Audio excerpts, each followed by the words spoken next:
Alors bonjour tout le monde, mon nom est Joëlle et je suis CPA et je suis super contente d'être avec vous aujourd'hui pour cet atelier qui s'appelle « Avoir un bilan sain et pourquoi ça compte ».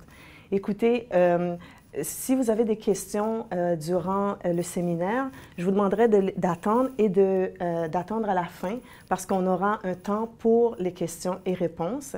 Et puis, si jamais, pendant les questions et réponses, je n'arrive pas à vous répondre, alors, s'il vous plaît, je laisse mes cartes d'affaires pour que vous puissiez me contacter par la suite ou contacter CPA Canada si j'avais des questions plus approfondies. Alors, commençons notre atelier maintenant. Alors, voici quelques questions que les entrepreneurs ont la plupart du temps lorsqu'ils veulent avoir ou bien se poser des questions par rapport à leur bilan. Les questions sont celles-ci. Que signifie avoir un bilan sain? Nous allons voir ça par la suite. Comment les autres examinent-ils notre bilan? Sur quels éléments se fonde-t-on pour déterminer comment un bilan est sain? Sur quoi les banques s'arrêtent-elles lorsqu'elles regardent notre bilan? Sur quoi les investisseurs s'arrêtent-ils pour analyser le bilan? Et comment assainir notre bilan? Voilà les questions auxquelles je vais tenter de répondre tout au long de ce séminaire. Alors, qu'entend-on par avoir un bilan sain? Regardons quelques points qui vont nous mettre sur la bonne piste. Un bilan sain contient ou présente une solvabilité et une liquidité adéquate. Ça veut dire qu'il est profitable à la compagnie. Un autre point serait qui présente des emprunts à un niveau approprié. Est-ce que la compagnie est trop endettée ou pas assez? A les capitaux nécessaires, combien d'argent le propriétaire ou les actionnaires ont injecté dans la compagnie. Et présente des tendances et des prévisions positives, ça veut dire des bilans pro forma pour les prévisions dans le futur. Les trois premiers points, on va les utiliser on va les analyser à partir de ratios, analyse de ratios. Et le dernier point, on va utiliser des graphiques.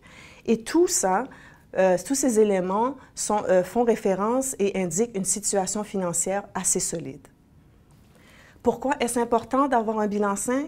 Eh bien, je n'ai pas besoin de vous dire que votre bilan reflète qui vous êtes et reflète aussi comment vous gérez votre entreprise. Il y a des personnes qui vont vouloir regarder ce bilan et vouloir s'y attarder pour différentes raisons. Vous avez premièrement le propriétaire, qui est peut-être vous-même, qui allez utiliser ce bilan, et les actionnaires qui ont injecté de l'argent dans votre compagnie. Ils vont vouloir utiliser votre bilan pour ressortir des éléments assez importants. Vous avez les investisseurs et les prêteurs, tels les banques. Vous allez sûrement avoir besoin d'un emprunt ou quoi que ce soit, les dettes que vous allez contracter. Ces personnes-là vont vouloir aussi avoir une situation globale de votre bilan. Et les partenaires potentiels qui peuvent être peut-être vos fournisseurs ou peut-être même le gouvernement si vous voulez avoir des subventions gouvernementales. Alors, il y a plusieurs personnes qui vont vouloir regarder ce bilan et vouloir prendre des informations pour pouvoir, eux, les aider à prendre une décision future. Alors, quand on dit avoir un bilan sain, ça veut dire avoir confiance dans l'entreprise. Alors, regardons le premier ratio, le ratio qu'on appelle de solvabilité et de liquidité adéquate, qu'on appelle le ratio de liquidité relative. Vous savez qu'il y a plusieurs ratios qu'on pourrait prendre, comme le ratio de liquidité immédiate ou le ratio de liquidité courant. Mais ici, on a pris celui qui est relatif parce qu'on retire les stocks. Les stocks est, selon nous, qui est moins liquide que le reste des actifs. Alors, on peut regarder le ratio qui est actif à court terme moins les stocks divisé par le passif à court terme. L'actif à court terme comprend toutes sortes de trucs, soit l'encaisse, les débiteurs, les comptes clients et autres. Vous avez le passif qui comprend tous vos emprunts et vous avez les stocks qui viennent de l'actif à court terme. Alors, tout ça représente un peu notre ratio.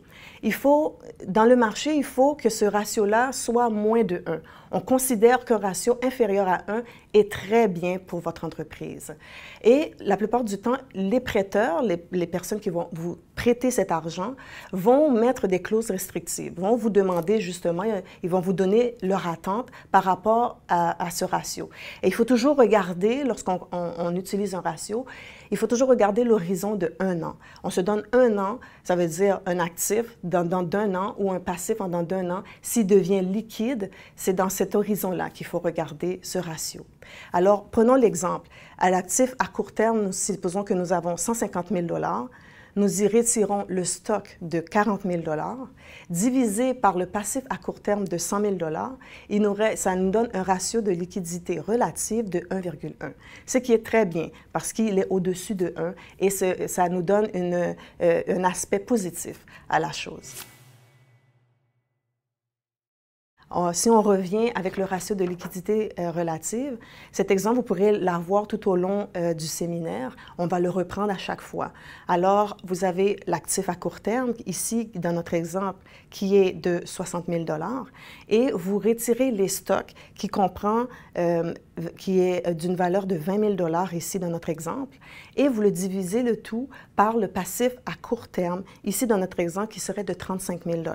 Alors, cela vous donnera un ratio, et c'est à partir de ce ratio-là, vous pourriez débuter une conversation avec les gens de votre audience.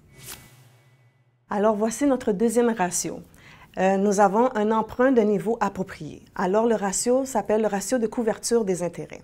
Vous voulez savoir si la compagnie est à même capable de payer ses intérêts, les intérêts sur des emprunts contractés, avec les profits d'exploitation. Alors, le ratio nous dit, bénéfice d'exploitation, selon moi, vous devriez utiliser le bénéfice avant impôt et intérêts. Ce serait le BAII, divisé par le paiement des intérêts. Alors, le paiement des intérêts se trouve dans l'état des résultats. Vous verrez combien d'intérêts vous payez par mois ou dans une période donnée et vous le divisez par ce montant. Ça indique si l'entreprise génère assez de profits pour couvrir ses intérêts débiteurs, les intérêts à payer. Et les prêteurs, normalement, aiment bien avoir un ratio qui est au moins de 2. Ça prouve au moins qu'on a assez d'argent pour couvrir ces intérêts-là, qui seront à payer dans le futur. Et tout le temps, vous devez demander à votre prêteur quelles sont ses attentes et ne vous inquiétez pas, il va vous les donner. Alors, on va y aller avec l'exemple. L'exemple de paiement d'intérêt de 9 167 $ divisé par le bénéfice d'exploitation de 750 $ nous donnerait un ratio de couverture des intérêts de 12,2, qui est bien parce que ça prouve qu'on a assez d'argent pour couvrir les intérêts qu'on aurait à payer dans le futur. Alors, regardons encore au niveau des emprunts de niveau approprié, le ratio de couverture des charges fixes. Ceci est un autre ratio qui va nous indiquer si votre bilan est sain et qui va nous indiquer s'il y a des problèmes à payer certaines charges fixes qui reviennent périodiquement. Ici, dans notre exemple, nous avons le ratio de couverture des charges fixes qui s'entend par le bénéfice d'exploitation, toujours le BAII, plus le paiement au titre de location d'actifs. Ça veut dire si vous avez des locations, vous pouvez mettre le montant ici en s'additionnant avec le bénéfice, que l'on viendra diviser par les intérêts plus le capital, plus le paiement au titre d'actifs locatifs. Tout cela vous donnera un ratio qui va déterminer si vous êtes capable, à même les bénéfices d'exploitation, si vous êtes capable de payer vos frais et charges fixes. Alors ici, prenons l'exemple ici de bénéfices d'exploitation de 7 167 $ plus le paiement au titre de location, vous pouvez y ajouter le montant que vous voyez dans vos états financiers, divisé par l'emprunt de 2 750 $ plus les paiements au titre de location. Cela vous donnera un ratio de 2,6 ici dans notre exemple. On dit que les prêteurs préfèrent un ratio d'au moins 2, ce qui est bien dans notre exemple, il est au-dessus de 2. Ça veut dire qu'on a une bonne capacité à rembourser nos charges fixes d'une période à une autre. Passons au prochain ratio, qui est les capitaux nécessaires pour avoir un bilan sain. Ici, ce ratio est titré comme un ratio de solvabilité. Il s'appelle le ratio d'emprunt sur capitaux propres ou le ratio d'endettement. Regardons un peu comment on calcule ce ratio. Le ratio d'emprunt sur capitaux propres commence par le total de vos passifs divisé par vos capitaux propres. En fait, ça englobe le fait, ça démontre le fait que combien d'argent a été injecté au niveau des emprunts par rapport à de l'argent qui a été injecté au niveau des capitaux ou des actionnaires. C'est une mesure de niveau d'endettement de l'entreprise, comme j'ai déjà dit, et les entreprises hautement capitalistiques présentent des ratios assez élevés. Des entreprises qui performent dans ce qui est très volatile, ça veut dire les bombardiers de ce monde. Les prêteurs préfèrent les ratios de moins de 2. Et toujours, vous pouvez demander à vos emprunteurs quelles sont leurs attentes. Mais on va voir un exemple qui nous donne un ratio comme un ratio de 2, comme je vous disais. On commence avec les emprunts, ça veut dire toutes vos dettes à long terme aussi, ce qui est ici de 200 000 $. Nous le diviserons par un investissement du propriétaire, qui veut dire l'avoir des propriétaires, à 100 000 $. Ça nous donnerait un ratio de 2, ce qui est vraiment à la limite. Et ce qui permet de conclure que, ici, qu'il y a 2 fois plus d'emprunts dans la compagnie que d'argent qui ont été injectés par les actionnaires ou par le propriétaire lui-même. Toujours avec le même exemple que je vous avais donné dernièrement, on va prendre le total du passif ici qui serait de 60 000 $. On le diviserait par l'avoir des actionnaires ici qui est de 40 000 $. Et ce ratio nous donnera un ratio de 1,5, qui est en deçà un peu de la limite de ce que le secteur voudrait. Mais vous pourriez dire aux personnes qui assistent à votre atelier que c'est moins bien parce qu'on aime vraiment avoir un ratio au moins de 2.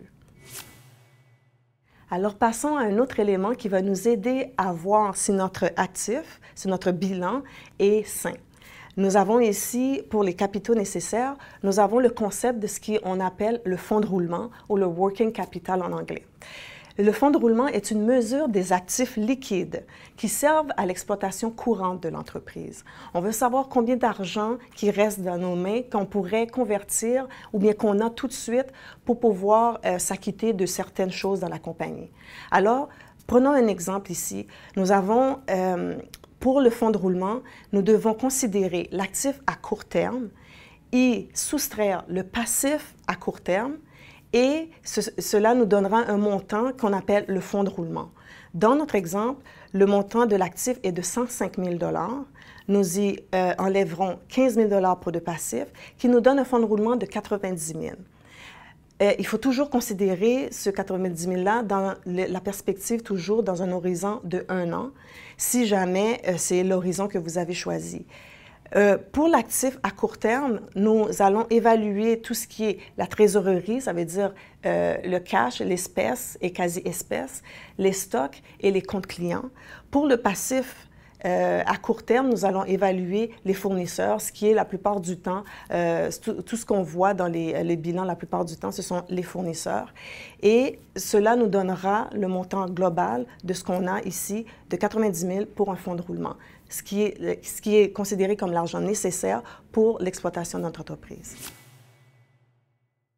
Alors, toujours avec le même exemple, vous prendrez ici l'actif à court terme, qui est de 60 000 $.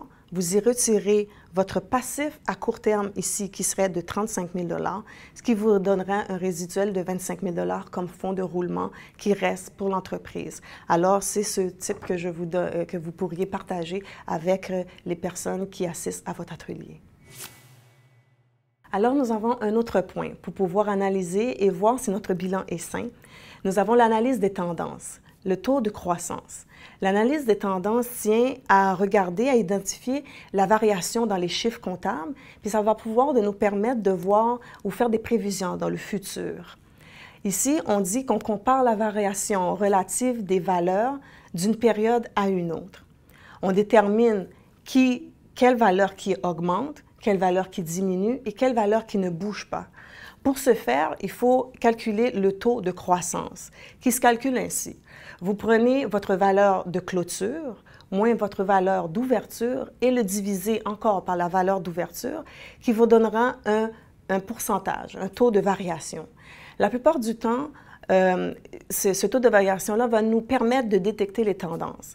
La plupart du temps, je vous conseillerais de faire, on a plusieurs manières de voir ça. On peut faire une variation des tendances de manière horizontale. Ça veut dire on compare par rapport aux ventes. On fait des analyses par rapport aux ventes. Ça veut dire une analyse de variation des coûts des marchandises vendues par rapport aux ventes ou des bénéfices par rapport aux ventes.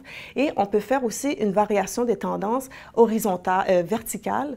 Ça veut dire d'une période à une autre, où ce qu'on va comparer, je ne sais pas, les comptes recevables par rapport à 2015 ou par rapport à 2014.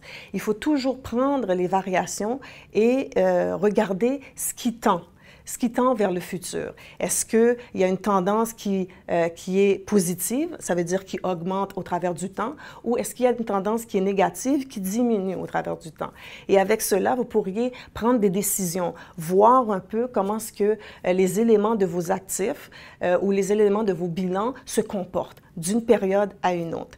Le taux de croissance sont aussi appelés pourcentage de variation. Alors, pour continuer notre exemple, nous prenons ici un exemple pour démontrer un graphique. Par rapport à des graphiques, comment on pourrait établir si les éléments de notre bilan reflètent une bonne situation. Ici, nous avons un exemple de deux compagnies que l'on va comparer, la compagnie D et la compagnie G, par rapport à leurs créances. Ça aurait pu être la comparaison des stocks, ça aurait pu être la comparaison de n'importe quel élément d'actif. Ici, on peut voir, lorsqu'on les met en comparaison, les tendances. Ça veut dire, dans la compagnie D, il y a une tendance qui va vers, qui croît, qui augmente, et pour la compagnie G, une tendance qui fluctue. Alors, on voit ici que les deux compagnies sont très différentes par rapport à leur tendance si on regarde leur compte client.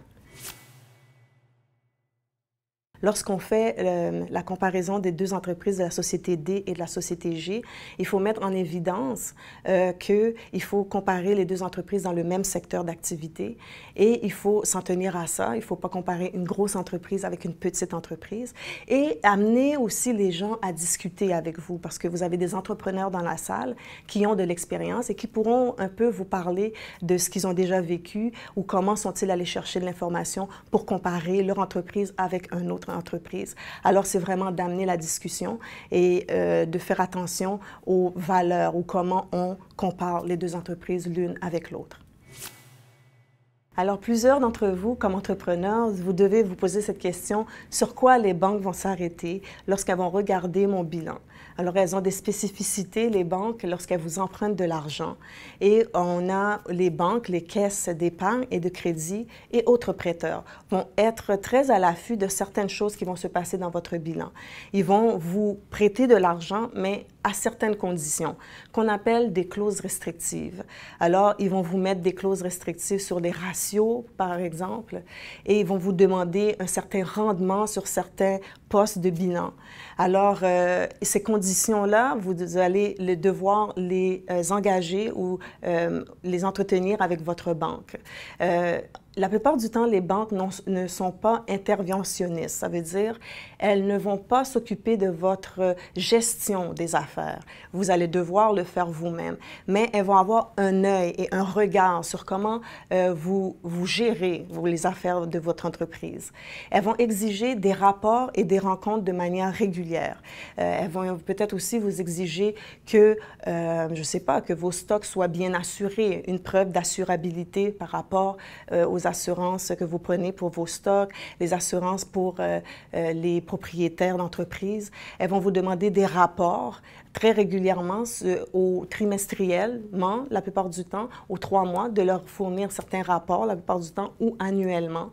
Alors, elles vont être là et vont prendre soin de leurs affaires parce que il faut qu'elles prouvent qu'elles font bien leur travail et qu'elles ne passent pas de l'argent à n'importe qui. Alors, ces banques-là vont regarder certains postes de vos bilans, vont vous demander des conditions avant de vous emprunter de l'argent. Je vous suggérerais de faire participer les personnes qui attendent à qui sont à votre atelier. Faites-les participer en posant des questions par rapport à elles. Est-ce qu'elles ont déjà quel genre d'éléments que la banque leur a demandé dans le passé? Quel genre de documents qu'elles ont eu à fournir à la banque? Ça permettrait un peu à vous d'avoir plus d'informations sur les clauses restrictives et les rapports demandés. Et ça fait un genre d'échange entre vous et les personnes qui assistent à votre atelier. Alors, pour répondre à la prochaine question, qui est sur quoi les investisseurs s'arrêtent-ils? Lorsque vous demandez à des bailleurs de fonds de venir injecter de l'argent dans votre entreprise, c'est sûr qu'ils deviennent partenaires avec vous. Ils ont leur argent dans votre entreprise, alors ils vous posent beaucoup plus de questions. Ils sont plus là lors de vos décisions de management. Alors, ils deviennent vos partenaires. Ils veulent avant tout participer au succès de l'entreprise. Et quand on dit succès, on dit à des valeurs futures que l'entreprise peut leur apporter, aux dividendes qu'ils vont pouvoir en tirer aussi dans le futur. Alors, ils sont là un peu pour ça. Ils peuvent apporter aussi leurs compétences et leurs contacts. Ça veut dire qu'ils peuvent vous aider aussi à trouver des manières de vous en sortir si jamais il y a des problèmes ou quoi que ce soit. Ce sont des gens avec lesquels vous pouvez travailler, peut-être pas main dans la main, mais vous avez une ressource, une aide par rapport à ça et ils vont vouloir vous la donner. Ils sont très envahissants en ce sens que ils sont plus là ou bien ils sont plus dans vos affaires que le serait la banque, supposément. Alors, c'est comme ça qu'il faut prendre ça. C'est qu'ils vont vraiment regarder en détail un peu plus, pousser ce que vous allez faire dans l'entreprise.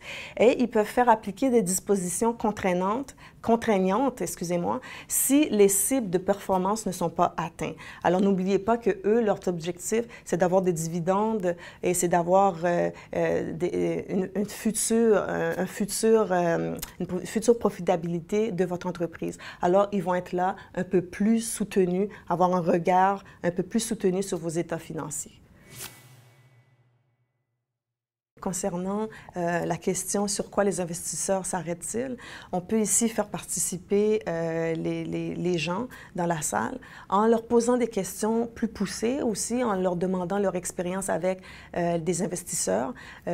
Quel genre d'expérience ils ont entretenu ou comment ils ont eu de l'aide de la part de ces investisseurs-là, puisqu'on parle qu'ils apportent leurs compétences et leurs contacts. S'il y a des personnes qui ont déjà vécu ça, et quels ont été les challenges qu'ils ont vécu avec ces investisseurs quant à, qu'on dit qu'ils sont très envahissants, quand ils demandent beaucoup, lorsqu'ils mettent beaucoup de dispositions contraignantes, quelles sont ces dispositions contraignantes qu'ils ont déjà vécues. Alors, juste parler un peu, les faire parler, leur poser plus de questions pour qu'il y ait une interaction entre vous et les participants. Alors, pour terminer notre point, on a vu globalement comment utiliser quelques éléments pour nous aider à assainir ou à équilibrer notre bilan. Pour terminer, je vais vous dire qu'il faut identifier les symptômes. Il faut regarder, voir où sont les problèmes qui vont être ressortis par rapport à votre analyse de bilan. Il faut diagnostiquer les problèmes sous-jacents. Il va falloir aussi déceler les causes. Pourquoi est-ce que c'est arrivé? Pourquoi on est en dessous de la moyenne? Pourquoi, lorsque j'ai fait ma comparaison avec deux entreprises, la mienne a l'air d'avoir une croissance par rapport à l'autre qui a l'air d'avoir une décroissance? Il faut élaborer un plan d'action aussi. Il faut prendre les choses en main et un coup qu'on a identifié le problème, savoir, mais comment on va faire pour résoudre le problème à la suite d'analyse? Il va falloir aussi prévoir des résultats probables par peut-être des bilans pro forma ou par des budgets prévisionnels. Et puis, il va falloir réviser le plan aux besoins. N'oubliez pas que rien n'est statique. tout bouge et tout fluctue, c'est à vous de vous y adapter. Et lorsque vous analysez vos états financiers, il faut aussi mettre à la lumière que vous allez peut-être aussi devoir prendre en considération que vos délais de stock, la rotation de vos stocks doit se faire plus fréquemment, ou peut-être aussi que vous n'avez pas assez de fonds de roulement. Alors, regardez un petit peu les éléments qui pourront vous servir à améliorer la situation de votre entreprise. Il faut regarder aussi, est-ce que votre entreprise est rentable, les chiffres qui sont à la baisse ou à la hausse. Il faut aussi, comment puis-je dire ça, contrôler les coûts de votre entreprise, que ce soit les stocks, et contrôler l'argent qui rentre dans votre entreprise, mettre un effort à recevoir l'argent des comptes clients. Alors, tout ça peut contribuer à un bon assainissement et un bon équilibre de votre bilan. J'espère que vous avez eu des bons éléments qui vont vous permettre de faire des analyses soutenues par rapport à votre bilan et vos états financiers. Alors, l'établissement de prévision réduit les probabilités de subir des conséquences non souhaitées. Ce serait bien aussi d'embarquer un peu les participants à ça et leur demander comment eux, leur expérience, comment eux, ils ont fait pour identifier des causes de problèmes dans leur entreprise et comment ils ont pris ça en main, comment ils ont réalisé ou comment ils ont pu s'en sortir par rapport à ce problème-là, quelles sortes de méthodes ils ont utilisées pour justement équilibrer leur bilan. Alors, c'est à vous de voir quelle sorte d'activités vous pourriez faire pour pouvoir entretenir cette relation avec les participants et vous-même par rapport à ce dernier slide.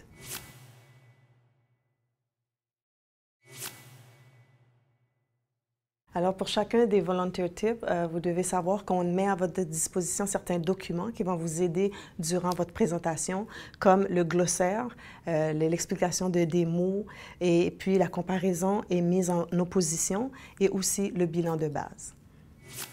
Alors, nous sommes à la fin de la présentation. Je suis vraiment contente que vous ayez pu assister à cette présentation. J'espère que ça vous a apporté plus d'éléments et plus d'informations par rapport à comment regarder votre bilan. Et je suis disponible pour vous pour toute question.